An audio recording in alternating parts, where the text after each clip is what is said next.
তাসিন বাবুকে কোচিংয়ে দেওয়ার পর ভাবলাম একটু বাইরে থেকে হেঁটে আসি, কারণ একঘেয়েমি বোরিং বসে থাকা বিরক্ত লাগে। এজন্য ভাবলাম একটু বাইরে থেকে হেঁটে আসি।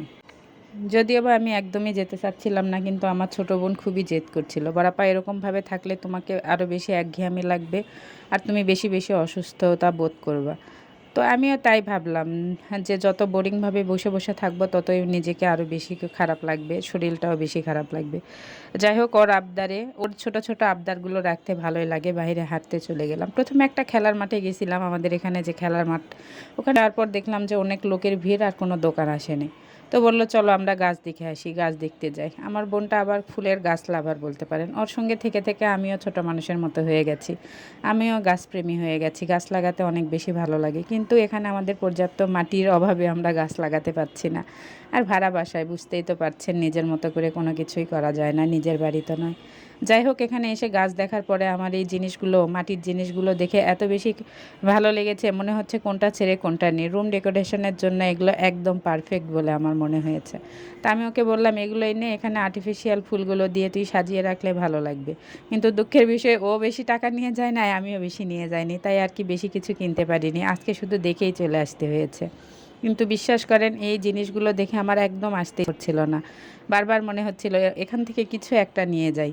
কিন্তু মামারাও এখানে দাম অনেক বেশি বলছিল, ওখানে আর নেওয়া হলো না। আমি ওগুলো দেখতে দেখতে দেখি আমার বোন একটা ফুলের গাছ কিনেই ফেলেছে। ছোট মানুষ, ওর সাথে থাকতে থাকতে বললাম না, ওর ছোট ছোট এই আবদারগুলো মেটাতে আমারও খুব ভালো লাগে। ও তো আমার ছোট বোন না, সন্তানের মতো। যেমন তাসিনের আবদার সবসময় পূরণ করি, ওরও আবদার পূরণ করার চেষ্টা করি আমি। ও একটা ফুলের গাছ কিনছে, আমার ভালোই লাগলো। আমি বললাম একটা ফুলের গাছ কেমন লাগবে, তুই দুইটাই কিনে নে। এই বলে আবার ওকে বললাম যে এই দোকান থেকে দেখ আর একটা গাছ তুই নিতে পারিস নাকি, তোর যেটা ভালো লাগে তুই সেটাই নে। ওখান থেকে আবার একটা গাছ নিতেও চলে গেছে, যদিও বা নিজের টাকা দিয়ে গাছটা নিচ্ছে। তো ওখানে একটা ফুলের গাছ দেখলাম, ফুলের গাছটা আমাদের খুবই পরিচিত, কিন্তু আমি নাম জানি না। এজন্য মামাকে বারবার বলছিলাম, মামা ফুলের গাছটার নাম কি? তো মামা কি জানি বললো, আবারও ভুলে গেছে। তো যাই হোক, আমার ভোলা মন ভোলা মন নিয়ে আর নাই কিছু বলি। এখানে আবারও একটা ফুলের গাছ আমার বোন কিনে নিল, ওকে এটা আমি গিফট করছি স্পেশালি, যেহেতু আর পছন্দ। ওই দুইটা ফুলের গাছ পেয়ে অনেক হ্যাপি।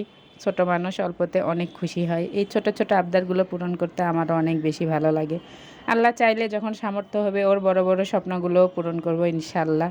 যদিও বা আলহামদুলিল্লাহ স্বামীর দিক থেকে যতটুকু সামর্থ্য আছে করতে পারি, তবে নিজে যদি কখনো কিছু করতে পারি তো সবার ইচ্ছাগুলো পূরণ করার চেষ্টা করব। তারপরে এ পাশ দিয়ে হেঁটে আসার সময় এই ফুলের দোকানগুলো পড়ে, এই ফুলের দোকানগুলোতে কেন জানি না চোখ অটোমেটিক আটকে যায়, এখানে থমকে যায়, অনেক বেশি ভালো লাগে। আমি বলছিলাম যে দেখ, আমি একটা নীল শাড়ি কিনবো, নীল শাড়ি কিনে এই এই দোকান থেকে ফুল কিনে আমি খোপায় দিয়ে সাজবো। ও আমাকে নিয়ে হাসাহাসি করছিল, বলছে তুমি খালি বলবাই, কিন্তু আমি যতক্ষণ তোমাকে জোর করব না ততক্ষণ তুমি কিছুই করতে পারবে না। যাই হোক, এখানে এই ফুলটা আমার অনেক বেশি ভালো লেগেছে। ওনাকে আবার আমি জিজ্ঞেস করছিলাম এই ফুলের নামগুলো কি, আর আমরা দুই বোনে ভাবছিলাম সারাদিন এই ফুলগুলো কি বিক্রি হয়, এই ফুলগুলো যদি বিক্রি না হয় এরা করে